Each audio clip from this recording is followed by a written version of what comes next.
प्रिय विद्यार्थियों, आज हम कक्षा 11 के भूगोल विषय के अंतर्गत भौतिक भूगोल के मूल सिद्धांत पाठ्यपुस्तक के अध्याय 15 पृथ्वी पर जीवन के विषय में चर्चा करेंगे। इस अध्याय में हम जैवमंडल, पारिस्थितिकी, पारितंत्र और उसके प्रकार, पारितंत्र की कार्यप्रणाली व संरचना, बायोम व उसके प्रकार, जैव भूरासायनिक चक्र, जल चक्र, कार्बन चक्र, ऑक्सीजन चक्र, नाइट्रोजन चक्र, खनिज चक्र, पारिस्थितिकी संतुलन के विषय में चर्चा करेंगे। इस पुस्तक के विभिन्न अध्यायों से अब तक आप पर्यावरण के 3 मुख्य परिमंडल के विषय में जान चुके हैं। आइए अब हम चौथे परिमंडल जैवमंडल के विषय में जानें। जैवमंडल से तात्पर्य पृथ्वी के उस भाग से है जहाँ सभी प्रकार का जीवन पाया जाता है। पृथ्वी के 3 परिमंडल जलमंडल, स्थलमंडल और वायुमंडल जहाँ आपस में मिलते हैं वही जैवमंडल स्थित है। किसी भी प्रकार का जीवन केवल इसी परत में संभव है, अतः यह परिमंडल हमारे लिए अति महत्वपूर्ण है। जैवमंडल में सूक्ष्म जीवाणु से लेकर व्हेल जैसे विशालकाय जीव तक होते हैं। सभी जीवों को सामान्यतः 2 वर्गों में बांटा जाता है, वनस्पति जगत और प्राणी जगत। आपने समाचार पत्रों व पत्रिकाओं में पारिस्थितिकी और पर्यावरण संबंधी समस्याओं के विषय में पढ़ा होगा। क्या आपने कभी सोचा है कि पारिस्थितिकी क्या है? वनस्पति जगत और प्राणी जगत के सभी जीव एक दूसरे को प्रभावित करते हैं, साथ ही अपने भौतिक पर्यावरण से भी प्रभावित होते हैं। पर्यावरण तथा जीवों के बीच पारस्परिक क्रियाओं के अध्ययन को पारिस्थितिकी कहते हैं। जीवधारियों का आपस में व उनका भौतिक पर्यावरण से अंतर संबंधों का वैज्ञानिक अध्ययन ही पारिस्थितिकी है। पारिस्थितिकी या इकोलॉजी शब्द का प्रयोग सर्वप्रथम जर्मन प्राणीशास्त्री अर्नेस्ट हैकल द्वारा 1869 में किया गया। किसी क्षेत्र के भौतिक पर्यावरण तथा उसमें रहने वाले जीवों के बीच होने वाली पारस्परिक क्रियाओं की जटिल व्यवस्था को पारिस्थितिकी तंत्र या पारितंत्र कहते हैं। अर्थात पारितंत्र वह तंत्र है जिसमें जीवित जीव आपस में तथा अपने पर्यावरण के साथ अंतरक्रिया करते हैं। यह किसी भी आकार का हो सकता है, जैसे छोटा सा तालाब, या संपूर्ण संसार एक पारिस्थितिक तंत्र हो सकता है। विभिन्न प्रकार के पर्यावरण और विभिन्न परिस्थितियों में भिन्न प्रकार के पारितंत्र पाए जाते हैं, जहाँ अलग अलग प्रकार के पौधे व जीव जंतु विकास क्रम द्वारा उस पर्यावरण के अभ्यस्त हो जाते हैं। इसे पारिस्थितिकी अनुकूलन कहते हैं। पारितंत्र मुख्यतः 2 प्रकार के हैं, स्थलीय पारितंत्र व जलीय पारितंत्र। स्थलीय पारितंत्र को पुनः बायोम में विभक्त किया जा सकता है। बायोम पौधों और प्राणियों का एक समुदाय है जो एक बड़े भौगोलिक क्षेत्र में पाया जाता है या धरातल पर एक विशिष्ट प्रकार की वनस्पति या प्राणी जीवन वाले विशाल पारिस्थितिक तंत्र को बायोम कहते हैं। बायोम की पहचान पादप पर आधारित होती है, जैसे वन, मरुस्थलीय, घास भूमि व पर्वतीय बायोम। जलीय पारितंत्र को पुनः समुद्री पारितंत्र व ताजे जल के पारितंत्र में बांटा जाता है। समुद्री पारितंत्र में महासागर, ज्वारनदमुख, प्रवाल भित्ति पारितंत्र शामिल हैं। ताजे जल के पारितंत्र में झीलें, तालाब, सरिताएं, कच्छ व दलदल शामिल हैं। पारितंत्र की संरचना व कार्यप्रणाली। पारितंत्र की संरचना में वहाँ उपलब्ध पौधों और जंतुओं की प्रजातियों का वर्णन सम्मिलित है। यह उनके प्राणियों व पौधों की प्रजातियों के इतिहास, वितरण व उनकी संख्या को भी वर्णित करता है। संरचना की दृष्टि से सभी पारितंत्र में अजैविक व जैविक 2 तरह के घटक होते हैं। अजैविक या भौतिक कारकों में तापमान, वर्षा, सूर्य का प्रकाश, आर्द्रता, मृदा की स्थिति व अजैविक या अकार्बनिक तत्व जैसे कार्बन डाइऑक्साइड, जल, नाइट्रोजन, कैल्शियम, फास्फोरस, पोटेशियम आदि सम्मिलित हैं। जैविक कारकों में उत्पादक, उपभोक्ता, प्राथमिक, द्वितीयक और तृतीयक तथा अपघटक शामिल हैं। उत्पादकों में सभी हरे पौधे सम्मिलित हैं जो प्रकाश संश्लेषण प्रक्रिया द्वारा अपना भोजन बनाते हैं। उपभोक्ता 3 तरह के होते हैं: प्राथमिक उपभोक्ता, द्वितीयक उपभोक्ता एवं तृतीयक उपभोक्ता। प्राथमिक या प्रथम श्रेणी के उपभोक्ताओं में शाकाहारी जंतु जैसे हिरन, बकरी, चूहे और सभी पौधों पर निर्भर जीव शामिल हैं। द्वितीयक श्रेणी के उपभोक्ताओं में सभी मांसाहारी जैसे सांप, बाघ, शेर आदि शामिल हैं। कुछ मांसाहारी जो दूसरे मांसाहारी जीवों पर निर्भर हैं उन्हें चरम स्तर के मांसाहारी के रूप में जाना जाता है, जैसे बाज और नेवला आदि। अपघटक वह हैं जो मृत जीवों पर निर्भर हैं, जैसे कौवा और गिद्ध। अपघटक जैसे बैक्टीरिया और अन्य सूक्ष्म जीवाणु मृतकों को अपघटित कर उन्हें सरल पदार्थों में परिवर्तित करते हैं। प्राथमिक उपभोक्ता उत्पादक पर निर्भर हैं, जबकि प्राथमिक उपभोक्ता द्वितीयक उपभोक्ताओं के भोजन बनते हैं। द्वितीयक उपभोक्ता फिर तृतीयक उपभोक्ताओं के द्वारा खाए जाते हैं। अपघटक प्रत्येक स्तर पर मृत पदार्थों पर निर्भर होते हैं, जो प्रत्येक स्तर से प्राप्त मृत पदार्थों को उनके कार्बनिक और अकार्बनिक घटकों में तोड़ देते हैं, जो मृदा में मिल जाते हैं। इस प्रकार अपघटक पारिस्थितिकी तंत्र में खनिजों के पुनः चक्रण में सहायता करते हैं। पारितंत्र में जीव एक दूसरे से खाद्य श्रृंखला के द्वारा जुड़े हुए हैं। उदाहरण के लिए पौधों पर जीवित रहने वाला एक कीड़ा एक मेढक का भोजन है, मेढक सांप का भोजन है और सांप एक बाज द्वारा खा लिया जाता है। यह खाद्य क्रम और इस क्रम से एक स्तर से दूसरे स्तर पर ऊर्जा प्रवाह खाद्य श्रृंखला कहलाती है। किसी भी पारितंत्र में जीवों की भोजन पर आधारित श्रृंखला को खाद्य श्रृंखला कहते हैं, जिसमें विभिन्न जीवों के बीच पदार्थों एवं ऊर्जा का स्थानांतरण होता है। इसमें पदार्थों का स्थानांतरण चक्रीय जबकि ऊर्जा का प्रवाह एक दिशीय होता है। खाद्य श्रृंखला की प्रक्रिया में एक स्तर से दूसरे स्तर पर ऊर्जा के रूपांतरण को ऊर्जा प्रवाह कहते हैं। ऊपर वर्णित खाद्य श्रृंखला शायद ही कभी इतनी सरल होती है, क्योंकि एक जीव खाद्य श्रृंखला में कई जीवों का भोजन हो सकता है, जैसे अन्न पर निर्भर रहने वाला चूहा, सांप, बाज, उल्लू का भोजन हो सकता है तथा सांप बाज का भोजन। इस प्रकार प्रत्येक मांसाहारी जीव एक से अधिक प्रकार के शिकार पर निर्भर है। परिणाम स्वरूप खाद्य श्रृंखलाएं आपस में जुड़ी हुई हैं। आपस में जुड़ी हुई खाद्य श्रृंखलाओं को खाद्य जाल कहा जाता है। सामान्यतः 2 प्रकार की खाद्य श्रृंखलाएं पाई जाती हैं। पहला चराई खाद्य श्रृंखला।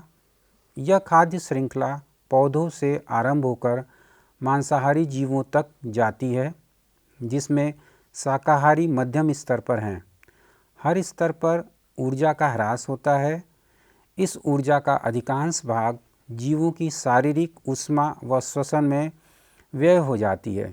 श्रृंखला के प्रत्येक स्तर पर जैव पदार्थ के रूप में संचित ऊर्जा का 10 से 50% भाग ही श्रृंखला के अगले उच्च स्तर तक पहुंच पाता है।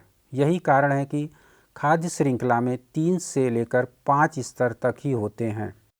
दूसरी अपरद खाद्य श्रृंखला। यह खाद्य श्रृंखला चराई खाद्य श्रृंखला से प्राप्त मृत पदार्थों पर निर्भर है और इसमें कार्बनिक पदार्थों का अपघटन शामिल है। पिछले अध्ययन में आप बायोम के अर्थ के विषय में जान चुके हैं। आइए अब हम संसार के कुछ प्रमुख बायोम को पहचानें और उन्हें रेखांकित करें। संसार के 5 प्रमुख बायोम इस प्रकार हैं: वन बायोम, मरुस्थलीय बायोम, घास भूमि बायोम, जलीय बायोम और उच्च प्रदेशीय बायोम। आइए इनकी विशेषताओं का विस्तार पूर्वक अध्ययन करें। वन बायोम को निम्नलिखित प्रकारों में विभाजित किया जा सकता है। पहला उष्णकटिबंधीय बायोम, जिसे पुनः भूमध्यरेखीय वन बायोम और पर्णपाती वन बायोम में विभाजित किया जा सकता है। दूसरा शीतोष्णकटिबंधीय बायोम और तीसरा बोरियल वन बायोम। पहला उष्णकटिबंधीय भूमध्यरेखीय वन बायोम। यह वन बायोम भूमध्य रेखा के दोनों ओर 10 डिग्री उत्तर से 10 डिग्री दक्षिणी अक्षांशों के बीच पाए जाते हैं। यहाँ पूरे वर्ष उच्च तापमान लगभग 20 से 25 डिग्री सेंटीग्रेड के आसपास रहता है तथा वर्षा भी अधिक होती है, जिस कारण यहाँ घने वन पाए जाते हैं। वृक्षों की लंबाई भी बहुत अधिक होती है। प्रमुख वृक्ष एबोनी, महोगनी, रोजवुड आदि हैं। यहाँ की मृदा अम्लीय है, जिसमें पोषक तत्वों की कमी है। यहाँ कीट पतंगे, चमगादड़, सांप, हिरन, तेंदुआ, हाथी आदि जीव जंतु पाए जाते हैं। उष्णकटिबंधीय पर्णपाती वन बायोम। यह वन बायोम दोनों गोलार्धों में 10 डिग्री से 25 डिग्री अक्षांशों के बीच पाए जाते हैं। यहाँ तापमान लगभग 25 से 30 डिग्री सेंटीग्रेड के आसपास रहता है तथा वार्षिक औसत वर्षा लगभग 1000 मिलीमीटर के आसपास होती है। यहाँ की मृदा में प्रचुर मात्रा में पोषक तत्व पाए जाते हैं। ये वन कम घने होते हैं। वृक्षों की ऊंचाई मध्यम होती है। इन वनों में वृक्ष शुष्क ऋतु से पहले अपनी पत्तियां वर्ष में एक बार गिरा देते हैं, जिस कारण इन्हें पर्णपाती वन कहा जाता है। प्रमुख वृक्ष सागवान, शीशम, बांस आदि हैं। यहाँ कीट पतंगे, चमगादड़, पक्षी व स्तनधारी जंतु पाए जाते हैं। शीतोष्णकटिबंधीय वन बायोम। यह वन बायोम पूर्वी उत्तरी अमेरिका, उत्तर पूर्वी एशिया, पश्चिमी व मध्य यूरोप में पाए जाते हैं। यहाँ तापमान 20 से 30 डिग्री सेंटीग्रेड के आसपास व वर्षा 750 से 1500 मिलीमीटर के आसपास होती है। यहाँ की मृदा उपजाऊ है। ये वन मध्यम घने हैं, जिनमें पाए जाने वाले वृक्षों की पत्तियाँ चौड़ी होती हैं। पौधों के प्रजातियों में कम विविधता पाई जाती है। ओक, बीच, मैपल आदि प्रमुख वृक्ष हैं। जीव जंतुओं में यहाँ गिलहरी, खरगोश, पक्षी, काले भालू, पहाड़ी शेर आदि पाए जाते हैं। Boreal one. बोरियल वनों को टैगा वन भी कहते हैं। यह वन बायोम टुंड्रा और शीतोष्णकटिबंधीय वन बायोम के बीच उच्च अक्षांशों में स्थित हैं। ये वन बायोम यूरेशिया व उत्तरी अमेरिका के उच्च अक्षांशीय भाग, साइबेरिया का कुछ भाग, अलास्का, कनाडा व स्कैंडिनेवियन देशों में फैले हुए हैं। इस वन बायोम में वर्षा ऋतु छोटी होती है। वर्षा मुख्यतः हिमपात के रूप में 400 से 1000 मिलीमीटर के बीच होती है। मध्यम रूप से गर्म ग्रीष्म ऋतु तथा वर्षा रहित लंबी शीत ऋतु होती है।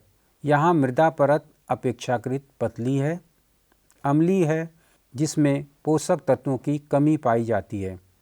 यहाँ सदाबहार कोणधारी वन पाए जाते हैं, जिनमें पाए जाने वाले प्रमुख वृक्ष पाइन, फर व स्प्रूस आदि हैं। यहाँ जीव जंतुओं में कटफोड़ा, चील, भालू, हिरन, खरगोश, भेड़िए व चमगादड़ आदि हैं। मरुस्थलीय बायोम। मरुस्थल धरातल के वे क्षेत्र हैं जहाँ वर्षा बहुत ही कम होती है। इन्हें गर्म व उष्ण मरुस्थल, अर्धशुष्क मरुस्थल, तटीय मरुस्थल व शीत मरुस्थल उप प्रकारों में विभाजित किया जाता है। उष्ण मरुस्थल ये वे क्षेत्र हैं जहाँ तापमान 20 से 45 डिग्री सेंटीग्रेड के आसपास होता है। सहारा, कालाहारी आदि इसके उदाहरण हैं। अर्धशुष्क मरुस्थल यहाँ तापमान 21 से 38 डिग्री सेंटीग्रेड के आसपास रहता है। ये उष्ण मरुस्थलों के सीमांत क्षेत्रों पर पाए जाते हैं। तटीय मरुस्थल ये वे क्षेत्र हैं जो समुद्र तटीय क्षेत्रों के पास होते हैं। तापमान 15 से 35 डिग्री सेंटीग्रेड के आसपास रहता है। दक्षिणी अमेरिका के चिली देश में स्थित आटाकामा मरुस्थल इसका अच्छा उदाहरण है। इन मरुस्थलों में वनस्पतियां बहुत ही कम पाई जाती हैं। यहाँ कुछ बड़े स्तनधारी जीव जैसे ऊंट, कीट पतंगे, रेंगने वाले जीव, सांप, बिच्छू आदि व पक्षी जैसे मोर आदि पाए जाते हैं। मरुस्थलों की मृदाओं में पोषक तत्व भरपूर होते हैं, लेकिन इसमें जैव तत्वों की कमी पाई जाती है। शीत मरुस्थल, यहाँ टुंड्रा जलवायु पाई जाती है। यहाँ तापमान बहुत ही कम 2 से 25 डिग्री सेंटीग्रेड के आसपास रहता है। यहाँ वर्ष के अधिकांश समय भूमि पर हिम का मोटा आवरण पाया जाता है। यहाँ वनस्पतियों में छोटी झाड़ियाँ, काई, लाइकेन आदि पाए जाते हैं। जंतुओं में खरगोश, चूहे, भूमि पर रहने वाली गिलहरी, कैरीबू, रेनडियर आदि पाए जाते हैं। घास भूमि बायोम, इन्हें पुनः उष्णकटिबंधीय सवाना व शीतोष्णकटिबंधीय स्टेपी घास बायोम में विभाजित किया जाता है। उष्णकटिबंधीय घास भूमि बायोम, ये अफ्रीका के विशाल क्षेत्र, ऑस्ट्रेलिया, दक्षिणी अमेरिका व भारत में पाए जाते हैं। यहाँ की जलवायु उष्ण है एवं वर्षा 500 से 1250 मिलीमीटर के आसपास होती है। इस बायोम में घासों की प्रधानता होती है। बीच बीच में कुछ वृक्ष तथा झाड़ियाँ भी पाई जाती हैं। यहाँ बड़े स्तनधारी जंतु जैसे हाथी, जिराफ, गैंडा आदि, चूहे, सांप, एमू व विभिन्न प्रकार के पक्षी पाए जाते हैं। शीतोष्ण कटिबंधीय स्टेपी घास भूमि बायोम, ये यूरेशिया के कुछ भाग व उत्तरी अमेरिका में फैले हुए हैं।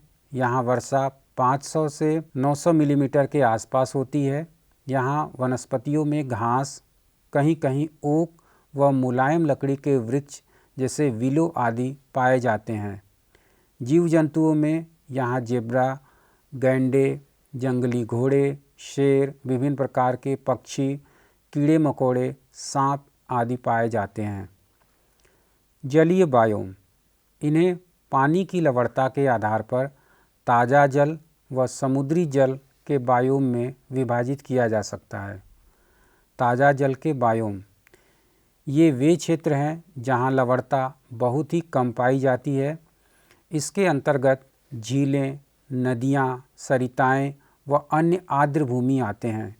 यहाँ पौधों में शैवाल, तैरते हुए जलीय पौधे आदि व जंतुओं में मछली, उभयचर, सांप, बत्तख, कछुए आदि पाए जाते हैं।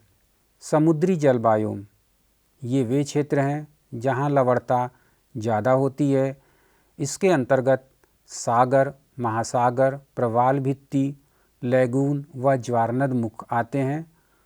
पौधों और जंतुओं में समुद्री शैवाल, समुद्री कछुए, ऑक्टोपस, व्हेल आदि पाए जाते हैं। पर्वतीय बायोम, यह बायोम हिमालय, राकी, एंडीज आदि उच्च पर्वतीय क्षेत्रों के ढालों पर पाया जाता है। मृदा के रूप में ढालों पर रिगोलिथ का आवरण पाया जाता है। यहाँ पर ऊंचाई के अनुसार पर्णपाती से लेकर टुंड्रा प्रकार की वनस्पति पाई जाती है। जैव भू रासायनिक चक्र, सूर्य पृथ्वी पर ऊर्जा का मुख्य स्रोत है। यही ऊर्जा पृथ्वी पर जीवन का आधार है। हरे पौधे सूर्य की उस ऊर्जा, कार्बन डाइऑक्साइड और जल का उपयोग करके प्रकाश संश्लेषण क्रिया द्वारा इसे कार्बनिक, यौगिक और ऑक्सीजन में परिवर्तित कर देते हैं। सूर्य की इस ऊर्जा का केवल सूक्ष्म भाग 0.1% ही प्रकाश संश्लेषण क्रिया में काम आता है। अध्ययनों से यह पता चला है कि पिछले 100 करोड़ वर्षों में वायुमंडल व जलमंडल की संरचना में रासायनिक तत्वों का संतुलन लगभग एक सा रहा है, अर्थात इसमें कोई परिवर्तन नहीं हुआ है। पृथ्वी पर रासायनिक तत्वों का यह संतुलन वनस्पति एवं जीव जंतुओं से होने वाले चक्रीय प्रवाह के द्वारा बना रहता है। यह चक्र पौधों द्वारा जल, वायु एवं मृदा से रासायनिक तत्वों के अवशोषण से प्रारंभ होता है। पौधे इन्हें जैविक तत्वों में बदल देते हैं, जो आहार श्रृंखला के माध्यम से विभिन्न जीवों में पहुंचता है। इन जीवों के मृत होने पर तथा इनके अपघटन होने पर जैविक तत्व पुनः रासायनिक तत्वों में परिवर्तित हो जाते हैं और वायु, जल और मृदा में मिल जाते हैं। यह चक्र मुख्यतः सौर्य ताप से संचालित होता है। इस प्रकार जैवमंडल में जैविक, जीवों और अजैविक तत्वों, पर्यावरण के बीच रासायनिक तत्वों के चक्रीय प्रवाह को जैव भू रासायनिक चक्र कहा जाता है। ये चक्र दो प्रकार के होते हैं। पहला गैसीय चक्र। गैसीय चक्र में पदार्थ का मुख्य भंडार या स्रोत वायुमंडल व महासागर हैं। दूसरा तलछटी चक्र या अवसादी चक्र। इस चक्र में पदार्थ का मुख्य भंडार मृदा, तलछट व चट्टानें हैं। आइए अब हम इनमें से कुछ तत्वों के चक्रों का अध्ययन करें। पहला जल चक्र। जल का सभी जीवधारियों, वायुमंडल व जलमंडल में तरल, ठोस व गैसीय प्रावस्था के रूप में चक्रण जल चक्र कहलाता है। कार्बन चक्र। कार्बन सभी जीवधारियों में पाया जाने वाला एक अनिवार्य तत्व है। यह सभी कार्बनिक यौगिकों का मूल तत्व है। कार्बन चक्र का प्रारंभ पौधों द्वारा प्रकाश संश्लेषण क्रिया में वायुमंडलीय कार्बन डाइऑक्साइड के अवशोषण से प्रारंभ होता है। पौधे इन्हें कार्बनिक यौगिक कार्बोहाइड्रेट्स में बदल देते हैं। इसका कुछ भाग पौधों द्वारा अपनी जैविक क्रियाओं में प्रयोग होता है। इस प्रक्रिया में पौधों में कार्बोहाइड्रेट्स के विघटन से कार्बन डाइऑक्साइड गैस मुक्त होती है। शेष कार्बोहाइड्रेट्स जो पौधे की जैविक क्रियाओं में प्रयुक्त नहीं होते, वे पौधों के ऊतकों में स्टार्च, सेलुलोज, सक्रोज के रूप में संचित हो जाते हैं। जब शाकाहारी जीव इन पौधों का भक्षण करते हैं तो कार्बोहाइड्रेट्स पौधों से इन जीवों में चली जाती है। इस कार्बोहाइड्रेट का कुछ भाग इन जीवों द्वारा श्वसन क्रिया में उपयोग होता है तथा कार्बन डाइऑक्साइड गैस मुक्त होती है। पौधों व जंतुओं के मृत होने पर इनमें बची शेष कार्बोहाइड्रेट्स को सूक्ष्म जीव अपघटन क्रिया द्वारा कार्बन डाइऑक्साइड में परिवर्तित कर देते हैं, जो पुनः वायुमंडल में वापस आ जाती है। वर्तमान समय में मानवीय क्रियाओं जैसे जीवाश्म ईंधनों के दहन, वनों के काटने आदि के कारण वायुमंडल में कार्बन डाइऑक्साइड गैस की मात्रा बढ़ती जा रही है। इससे हरितगृह प्रभाव में वृद्धि होगी, जिससे धरातल पर तापमान में वृद्धि होगी, जिसका जीवों पर विपरीत प्रभाव पड़ेगा। ऑक्सीजन चक्र। हम श्वसन क्रिया में ऑक्सीजन गैस का उपयोग करते हैं। यह हमारे जीवित रहने के लिए महत्वपूर्ण है। यह गैस दहन क्रिया के लिए भी जरूरी है। यह वायुमंडल में नाइट्रोजन के बाद आयतन के अनुसार पाई जाने वाली दूसरी सबसे महत्वपूर्ण गैस है, जो लगभग 21% है। ऑक्सीजन चक्र बहुत ही जटिल प्रक्रिया है, क्योंकि यह कई रासायनिक रूपों में पाई जाती है, जैसे आणविक ऑक्सीजन, जल अणुओं के रूप में, कार्बन के साथ कार्बन डाइऑक्साइड के रूप में, नाइट्रेट्स के रूप में आदि। इस गैस का निर्माण पौधों द्वारा सूर्य के प्रकाश में प्रकाश संश्लेषण क्रिया द्वारा जल अणुओं के विघटन से होता है। इस ऑक्सीजन का उपयोग पौधे तथा जीव जंतु श्वसन क्रिया में करते हैं, जिसमें कार्बोहाइड्रेट्स के दहन से कार्बन डाइऑक्साइड गैस, जल तथा ऊर्जा मुक्त होती है। पौधे पुनः इस कार्बन डाइऑक्साइड गैस व जल का प्रकाश संश्लेषण क्रिया में उपयोग कर अपना भोजन बनाते हैं तथा ऑक्सीजन गैस मुक्त होती है। नाइट्रोजन चक्र। नाइट्रोजन वायुमंडल में आयतन के अनुसार सबसे अधिक मात्रा में पाई जाने वाली गैस है, जो लगभग 78% है। यह विभिन्न कार्बनिक यौगिकों जैसे amino acid, nucleic acid, vitamin व वर्णक आदि का एक महत्वपूर्ण घटक है। वायुमंडल में स्वतंत्र रूप से पाई जाने वाली नाइट्रोजन को अधिकांश जीव सीधे ग्रहण नहीं कर सकते। केवल कुछ विशिष्ट प्रकार के जीव जैसे जीवाणु व नीली हरी शैवाल ही इसे प्रत्यक्ष गैसीय अवस्था में ग्रहण करने में सक्षम है। सामान्यतः नाइट्रोजन यौगिकीकरण क्रिया द्वारा ही प्रयोग में लाई जाती है। नाइट्रोजन चक्र वायुमंडलीय नाइट्रोजन का विभिन्न नाइट्रोजनी यौगिकों जैसे अमोनियम लवण, नाइट्रेट आदि में परिवर्तन तथा इन नाइट्रोजन यौगिकों के विघटन से पुनः वायुमंडल में नाइट्रोजन के वापस जाने की प्रक्रिया है। यह प्रक्रिया निम्न चरणों में संपादित होती है। सर्वप्रथम वायुमंडलीय नाइट्रोजन मृदा में स्थानांतरित होती है। यह वायुमंडलीय नाइट्रोजन का नाइट्रोजन यौगिकों में परिवर्तन से होता है। मृदा में पाए जाने वाले कुछ बैक्टीरिया वायुमंडलीय नाइट्रोजन को नाइट्रोजन यौगिकों जैसे नाइट्रेट आदि में बदल देते हैं। यह कार्य बिजली चमकने से भी होता है। औद्योगिक प्रक्रिया द्वारा भी नाइट्रोजन मृदा में पहुंचती है। इसके पश्चात मृदा में उपस्थित इस नाइट्रोजन यौगिकों को पौधे अपनी जड़ों द्वारा ग्रहण कर लेते हैं तथा इन्हें जटिल कार्बनिक यौगिकों जैसे प्रोटीन में बदल देते हैं। जब शाकाहारी जीव इन पौधों का भक्षण करते हैं तो इसका कुछ भाग उनमें चला जाता है।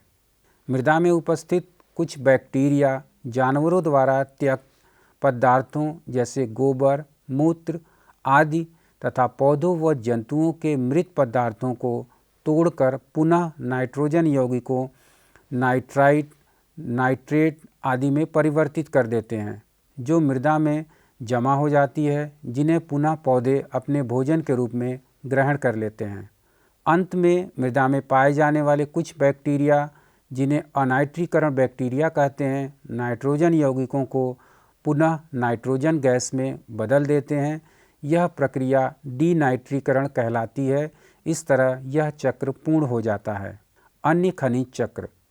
जैवमंडल में इन जैव भू रासायनिक तत्वों के अतिरिक्त जीवन के लिए महत्वपूर्ण खनिज जैसे फास्फोरस, सल्फर, कैल्शियम, पोटेशियम भी होते हैं, जो जल और मृदा में घुलनशील लवणों के रूप में पाए जाते हैं।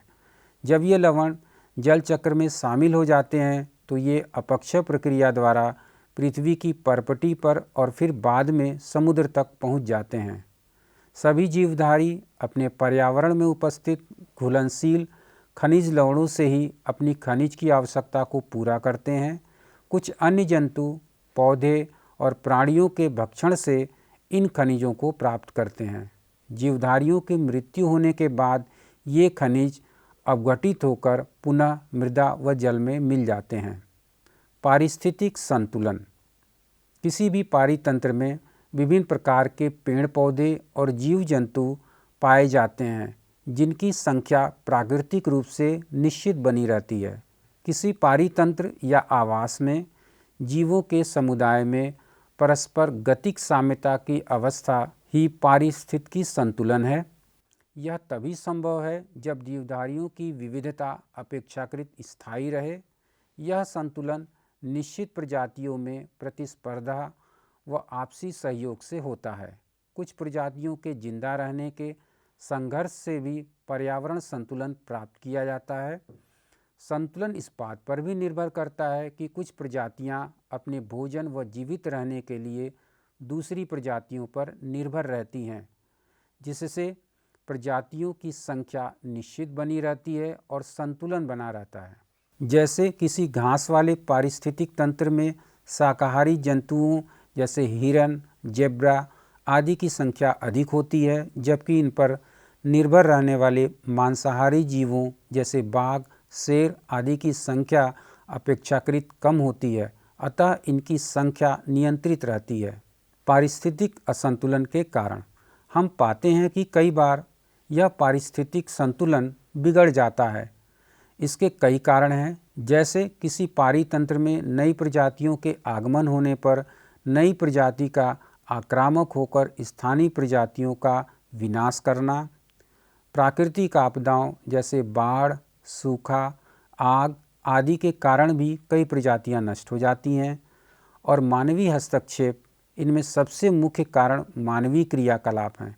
मानवीय क्रियाकलापों जैसे कृषि, उद्योग आदि के कारण भी बड़े पैमाने पर पर्यावरण प्रभावित हुआ है। पारिस्थितिक असंतुलन का पर्यावरण के साथ साथ मानव पर भी विपरीत प्रभाव पड़ता है। यदि हम पृथ्वी पर मानव जाति का अस्तित्व बनाए रखना चाहते हैं तो हमें पर्यावरण के साथ सामंजस्य बनाए रखकर जीने की कला सीखनी पड़ेगी। इसके लिए हमें पारिस्थितिक तंत्र के क्षय और विनाश को रोकना होगा। पारितंत्र के विभिन्न घटकों के समुचित ज्ञान व समझ से ही हम पारितंत्र का बचाव और संरक्षण कर सकते हैं।